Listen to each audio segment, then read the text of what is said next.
na yan. Pero Eto magpunta na muna Eto tayo na. sa draft ng ikatlong laro.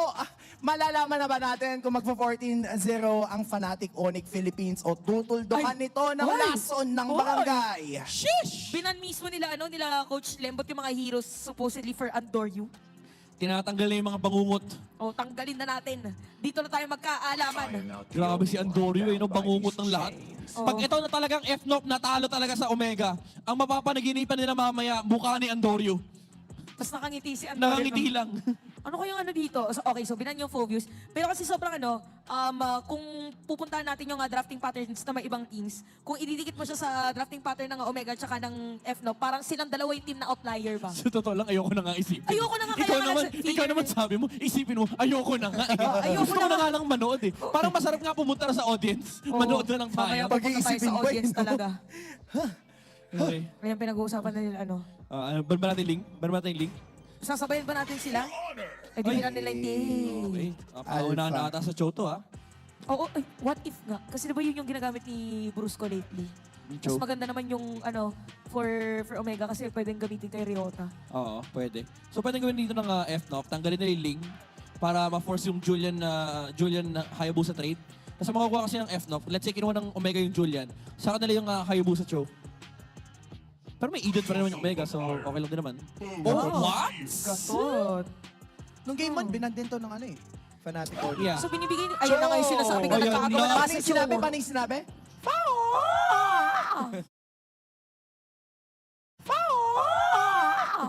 Parang tunog tayo dun. Parang napakos ako sa game na yun. Pero may Hayabusa yung F-Nop ba? Hayabusa Edith. O, mamili din sa Hayabusa Ling. Naipit pala si Brusco na sa totoo lang. Wala yung Tigreal, wala yung Cho. May Ruby pa naman. And sa totoo lang, pwede nga rin yung Hylos. Yeah, Hylos. Or malay natin magpakita siya bigla ng Kufra, yung mga ganun What kakaibang if hero. Hylos Edith? Oo nga, no? Pwede sa'yo nila yung carry sa yung Omega. Ibalik sa highway. Hindi na King Kong Heroes. Ling Ayan na, Ruby. nag-Ruby. Ayan, Ling Ruby. So, tama yung sinabi mo dito since na-limit na yung heroes for Brusco, kailangan na nila Ruby na. mag-secure agad. Kasi if not, mas malilimit pa.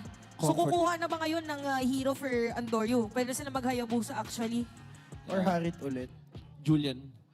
Julian pa rin. Kaso parang nahirapan kanina si Jom sa Harit, eh, Harit no? or Lunox. Medyo kaya. naiilang siyang I think Pumasok. Julian Moscov. Open pa nga Moscow. Julian Moscov or Julian Valentina, Julian parang Vexana. Sana, Julian Aurora, mauna na sila. Ang nakakatakot dito, ganyan yung mga ganyan yung mga setup ng mga Louis ng F-Top eh. Yung may center. Oh, choke a lead! Alam mo, gusto ko lang din sabihin, Julian. no? Ang init ng laban ng mga teams natin, pero never nag-init yung mga cellphone. Grabe nga, naman yung oo Phoenix GT20 Pro. Omsim. Ibang klase. Ibang klase din ang pagpili ng Hayabusa at ng kalit dito ng Smart Nahaya na nga Omega. sila, mabilis. Aniya na FPS pa nagkataon. So, Hayabusa, pwede silang kumuha ng hero for Super Friends. Pero so far, parang dinudulo na nung Yeah. dalawang teams natin. Kasi parang pang X-Factor yata nila yung heroes, both for Yup. Super Friends and Okir. Kasi pwede pa naman yung Vex, Aurora, Louis, open pa nga Lilia, Louis. Feeling ko maganda Luya dito. Valentina. Ang dami natin sinabi, no? Valentina natin pala. EY. Doon din na Si uwi. Janela muna. Valentina. Oh, yung cute! Ang cute! Oo nga, no? OMG. Chak. Chak. Na may space kasi. Hindi, Chak. Pwede nga Chak pagbalik. Kano. Pwede pagbalik na rin yan, Omega Nuchak. Tama na to. Pag nagkamali ka ng hawak. Ayan. Oo. Salamat sa picture, Coach Yeah. Why Not at Yun. Kellara. Salamat sa pagsuporta sa ating mga NPL teams. Ayun, tinanggal na yung Aurora. Kirk naman to. Ano pa bang pwede tanggalin dito ng Omega? Maybe the Claude? Maybe the Moskov? I think Moskov. Moskov Bea, probably. Feeling ko baka Ruby Gold din ito eh. Feeling ko din. Pwede. Galing pa po kaming Baguio para panoorin kayo ang F-Nop. Happy birthday kay Johannes. Paulo Rivera. Happy birthday to you, Ten. Happy birthday to you. Oh, may birthday Ito, may ulit. birthday ngayon. Happy birthday, Kuya Ba't ang dami may Ace. birthday? Oh, happy birthday po Kuya Ace. sa lahat ng mga nagbe-birthday today, tomorrow, and yesterday. Legit na tanong, ba't ang dami nagbo-birthday? Ano bang date ang 9 months ago? October. December ba? Hindi ba mga December? Hindi, mga January. January. Pero pasok muna tayo dito kasi Aurora ang binan ng FNOP, tapos Johed naman ang binan ng OMG. Pero January! Ito na. Bagong taon. Joy. Even when all is forlorn. Yung Joyet na to, Vic, sana a great I band am the against the priestess of primal performance lightning, coming from the Okir hunter of a all while the ago. evil gods. And even this Edith, sobrang ganda. Kasi right now, Ay. nililimitahan nila yung mga Ay, level grabe. na meron sila. Sa mga hindi nakakaalam guys, si Coach Wynat bago naging coach ay parte ng Geek Fam PH. Ganyan na siya katanda. Oh. Inabot niya yung Geek Fam. Tsaka Wala to- pa siyang buhok nun. Oo. Ngayon may buhok na siya. Ah, hindi, pero tropa yan si Wynat. Tropa yan. Mabait OG yan si yan, Coach OG. Wynat. Isa sa mga OG yan. Tingin ko kuha na sila ng XP. Balik muna tayo dito sa game. Sorry. Edith. Ah, wala pala Edith. Arlot. Arlot. Cho. Ay, wala na pala Cho. Kono na. Arlot Grak. Terizla. Grak. Yeah, Arlot Terizla Gra. Ayan, pinag-uusapan nila ni ano. Arlot. Bruce ko. Hylos! Hylos. Oh, ay ngayon Hylos yung binabalik Sinabi natin kanina. kanina. Hylos Edith sana, pero okay na rin tong Hylos Ruby. Kari. Kari or Lunox for Alice. Ah. Ah. Pwede. Alice. Pwede. Alice, Lunox, Kari. Hindi ko maglulunok yan. Yeah, either of the three. Lilia, Eve. Kahit may Ling, okay lang.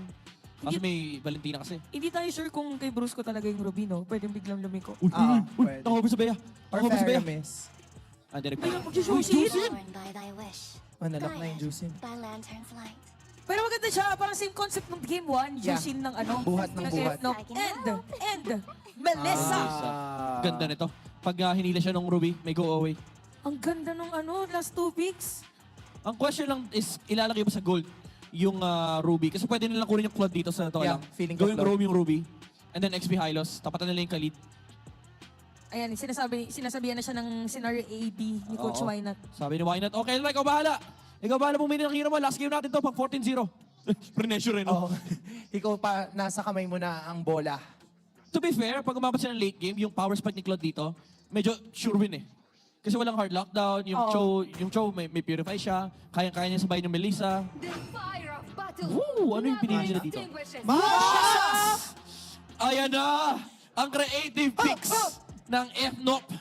Gold Lane! Masha Masha! Goldlane! Masha Golden against sa Melissa. So, ibig sabihin, gusto niya parang one hit. Oh, masakit Dive. yan! Ngat. Kalmot pala. Masakit yan sobra. Hindi mo pwede iwan sa lane yan. Basag talaga Torre mo. Iwan mo ng tan yan, parang Freya yan eh. Iwan mo ng 5 seconds, basag ni Torre mo. Grabe. Masha, ang daming barahang inilatag sa atin ngayong huling laro ng parehas nating kumpanan, OMG at FNOP. Kapag na-lockdown ni Kelra si Jome bago siya makapag-go away, talagang mag-go away ang mga manika na beat-bit nitong Melissa na to. This is game number 3 between OMG and FNOP. Sino ang magtatagumpay? Casters, pasok. Kumagat na ang lason ng Omega in game number 2. Ang sagot ng Fnatic Onyx Philippines, lason din nila. Welcome to game number 3, debut pick ng Masha sa kamay ng gold standard na si Kelra. Grabe, may kita mo kung gaano ka-importante itong laban na to at gaano ka-importante din ang role ng isang Masha sa tagpong ito. Sobrang klasiko nito eh. Kapag nakakita ka ng Melissa, normally talaga pinangka-counter. Dati pa to, dati pa, seasons ago na. Pero ngayon nilabas ng Fnatic Onyx. Grabe, no? Ito yung masasabi natin na kapag 2 items na ang gold lane na Masha, kaya niyang one-hitin ang mga squishy na targets na nagmumula sa Omega. Pero yun ang prerequisite. Kailangan makapag-farm. Kailangan makakuha ng items. Kaya naman kailangan nating bantayan kung paano nga ba lalaroin ito ng Omega na ang galaw ay early game pa lang. Kailangan ng bigyan si Kelra. Oo, importante ito, no? At makikita natin kung paano din binibigyan ng importansya ng Fnatic Onyx Philippines. Sabihin natin na hindi iwas muna sa mga engagements. No? And ito na, nakikita natin yung kalamangan talaga ng mga models ng isang Melissa pagdating sa laning. Yan naman talaga ang rason kung bakit nakakalaro si Melissa dito sa MPL. Yun yung tipo na pagka iniwan mo sa lane ay kadalasan nagagamit talaga ang range ng model. So yung tinatawag nating tsakadal sa pagpopoke ng kalaban sa loob ng lane. At ngayon nga na melee hero na pangmalapitan dito si Masha, no, medyo kailangan niyang gamitin ang kanyang second skill para manglasit paminsan-minsan. Puro nga kung makikita mo rin, puro highlighted heroes din ang hawak ng parehas sa jungler natin. Na maalala mo, basta kulot, magaling mag-Hayabusa. Kaya tumatak kay Andorio yan. At isang link naman para kay King Kong. Si Lingkong. Si Lingkong, di ba? Parehas sa iconic, parehas sa tumatak. At ngayon, tatatak din ang magiging resulta ng laban na ito dahil nga naman history ang binubuo na magkabilang kupunan. Oo, imaginein mo, no, parang nung sinabi natin yung bagong barangay, inisip natin kung may lason pa rin ba.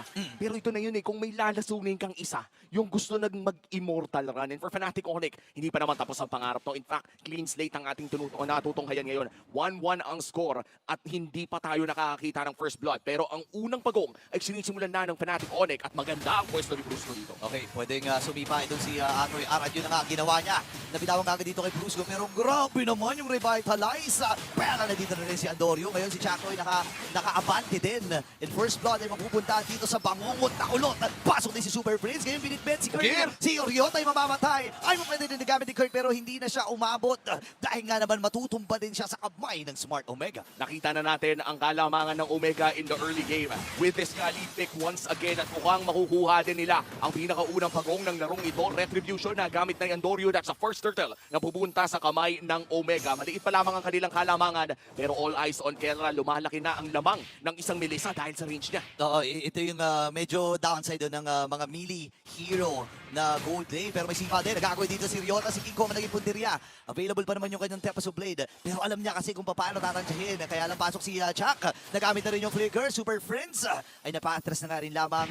Pero may kita mo yung sunod-sunod na pag-abante dito ng Smart Omega. Ito na yung Thunderclap. Kaya bang makipagsabay ang kalahati kagad dito si Jom. Pero sa gilid nandito si Chuck. Si Kera nga na magiging punteriya dito ng Smart Omega. Wala nang buhay itong si Kera. Isang par na lang. Isang bar na lang pero pwede naman niyang ma-regen yan gamit ang kanyang extra na skill the moment na lumabas siya sa combat. Pero mukhang hindi na muna niya gagamitin yan. Pero yun na nga, papasukin niya si Joe. Ayun na nga, pinasok na nga rin dito ni Kera habang naibit din. Kakayanin pang Ayun, sampalin. Pero nakakalmot ng literal habang si Jom ay mamamaalam din doon sa naging tagpo. May habulan pang nagaganap pero alam mong hindi magkakapatayan. And sabi ni Joker, anong hindi magkakapatayan? Papatayin namin yan. Nasipa na nga rin dito ni Ano mamatay na si Brusco sa kamay ng Smart Omega. Nilayo sa carpet niya. Lamang na ang Omega ng 1,000 kalahati. At mukhang nakikita na natin yung kalakasan ng Zushin. Kahit pa sabihin na natin na-nerf ng konti o nagkaroon ng mga adjustments with the proper teammates, with the proper front line, ay napakalaking dagok pa rin talaga ng pagbuhat ng paulit-ulit. At ayun na nga, nabubuli na si Kelra ng maaga. Pero tandaan natin guys, ang tagal na natin hindi nakita yung Masha. Pero itong Masha, the moment na makuha niya ang kanyang second damage item, that's already the Blade of the Heptasis. Kung Blade of Despair man yan o kahit anong damage item, kaya namang one-shot niya. Nako, yan ang nakakatakot talaga. No? Pero si Brusco ay nandito din. Si Ryota ang nagiging, nagiging main engager para dito sa Smart Omega. 1.3k ang kanilang gold lead. Show na ginagawa dito ng Fnatic Onyx.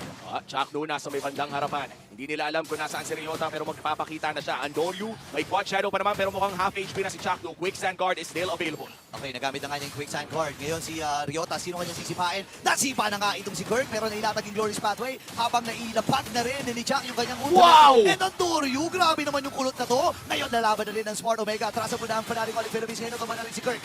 And this time ay mamamatay si Atoy Ar. Nagkaroon ng trade doon sa laban na yun. Pero si mamamatay si Atoy Ar, nagkaroon ng trade doon sa laban na yun. Pero si Kera namatay doon sa may bandang itaas. Pero habang bumabalik tayo dito sa may bandang gitna, Chaknu, nag-quicksand guard lang at nagkakitaan na kagad ng lugian dahil namatay si Kera sa kamay ni Jom. 1-for-1 trade sa laban na yon at may solo kill naman na naghanap doon sa taas kung saan namatay si Kelra ng mag-isa. Isa yun sa mga matatawag nating kasalanan. Kapag gold laners ka, ayaw mong mamatay ng mag-isa. But then again, this is a very odd matchup. Ito yung tipo na minsan mo lang makita kaya hindi mo rin masisi kung bakit nga ba nangyayari yung mga ganong klaseng kaganapan. Pero medyo mahirap ata yung tatawirang damuhan dito ni Kelra. Ang sakit ng mga normal hits mula dito sa models habang si Andoryo may plano din gumagaw ng orange bomb pero nakuha ng matagumpay dito ni Andoryo. Wow, nag-iinit din si Andoryo. Kanina nakita natin iniwasan niya yung pagmumukha, yung pagmaman-to-man defense ni Brusco sa kanya with a quad shadow at na-referee pa nga niya yung first turtle na yon.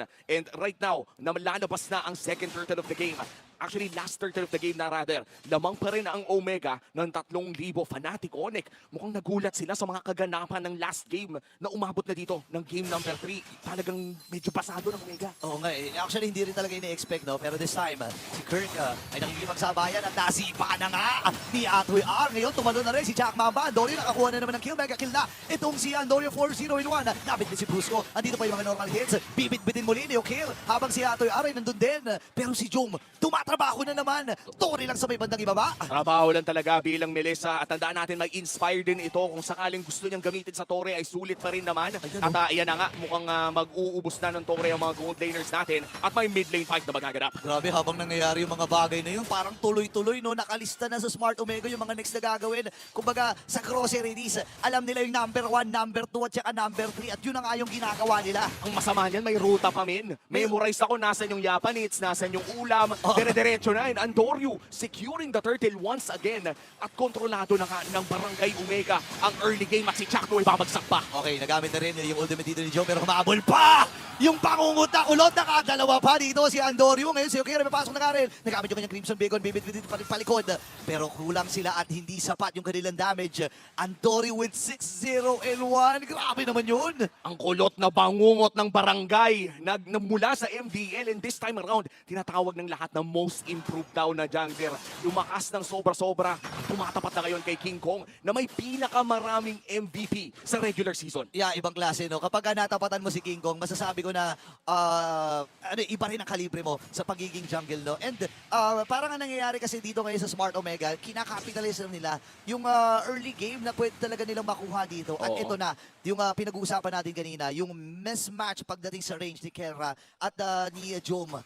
Parang parang naramdaman bigla ng Fnatic Oo, Onyx. nararamdaman na talaga nila yan. Pero yan na, Blade of Despair. Ayan Lock na. in para kay Kelra. Lugi man yan ngayon. 1-3 man yan ngayon. Kailangan magbantay ng Omega. Hindi pwedeng maiwan si Jom kasi kaya niyang i-one hit yan with this Smash Pick. Ay, oo nga, no. Naku, ito yung kinakatakot natin. Pero kasi parang ang sinasabi ng Smart Omega, kailangan pa ng oras para mangyari yung mga bagay na yun. Ba't naman kami magsasayang ng oras? Ayan na nga, pumapasok na rin si Chakno dito. Nakikipagnormalan na kay Kelra. At sinasabi lang ng Smart Omega, sige, late game, sabihin natin makaka-one hit yan. Paano kung di namin paabutin ito ng late game? Mukhang yun na nga. Diba? Mga plano ng Omega dito, talagang pinapasok na nila. Tuloy-tuloy ang paghahanap nila ng play. Ryota, nag-iinit pa rin sa Cho. Kanina pa, naglalaro ng napakalupit na XP lane Cho si Atoy R. Simula game 2 pa lamang at mukhang naidala niya dito sa game number 3. First Lord of the game, mukhang nandito na nga Omega ang makakapwesto around that Lord area. Wala pa namang bumabagsak na inhibitor turrets kaya pwedeng mag-respond ang Fnatic Onyx. Ramdam mo yung hirap, no? Kapag yung Ling walang purple buff. At ang ginagawa na lang dito ni King Kong ay nag-aabang na pagkakataon. Pero ito na yung sipa at pagkakataon ng Smart Omega. Pumasok na si Andorio. Godlike na siya dito at napagsalusaluan. Yung shadow kill. Ngayon naman si Bruce ay mamamatay din. Dalawa na patumba mula dito sa Fnatic Onyx Philippines. Pero si King Kong ay nag-aabang. Nakita siya dito ni Atoy R. Kailangan ng lumayo. Inaabol ni Jack. No, grabe. Talagang bakod na bakod itong Lord na to, ha. Ito na yung zone defense, men. Kung may man-to-man kanina, zone defense Zone na si defense. King Kong. At dahil dyan, makukuha ng barangay ang Lord. This is the first Lord of the game. Madali naman itong matunaw. Wag lang mapitas ng Fnatic Onyx. Pero lumalaki na ang gold lead ng bagong barangay. A 7K gold lead. At tandaan natin, ito ang laro na magdidikta kung matutuloy nga ba ang immortal run ng Fnatic Onyx. 14-0 ang nakataya dito. Pero ngayon, sa lead na hawak ng Omega, mapakapatanong ka, 13-1 ba ang mangyayari? Parang yan ang nakikita natin ngayon. No? Pero sa ngayon pa lang naman, alam natin ang Smart Omega or ang Fnatic Onyx Philippines, nadaan na rin sila sa ganitong klaseng sitwasyon. And this time, kailangan lang nilang kapitan. Kumbaga sabi mo nga, di ba, may zone defense, may man-to-man defense. Dito naman sinasabi nila, defense, clap, clap, defense, clap, clap. Kailangan Ganyan na ginagawa talaga Kailangan na lang talaga dumipensa ng Fnatic Onyx dito. Si Ryota nag-aanap ng angulo. Pero mukhang hindi kayo tutuloy. Si Chakno nandun na sa may bandang likod. At mukhang yung mid lane ay mapoprotektahan. Sige, Kung Gong. shadow kill, mukhang gagamitin na ba? Hindi pa naman. Okay, binibait lang ata niya dito in terms of play. Ngayon naman patagumpay nila mapapabagsak yung Dory dito sa may bandang itaas. Eto na yung laban ng bagong barangay. Yung laso na nananaig na naman. Ngayon kailangan matras si Geralt. Mamamatay din. Mamamatay. Isa-isa ang mga members ng Fnatic Onyx Philippines. At ang lason ang puputol sa kasaysayan.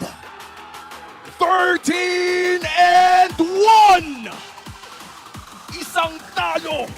Hatid ng lason ng bagong barangay! OMG!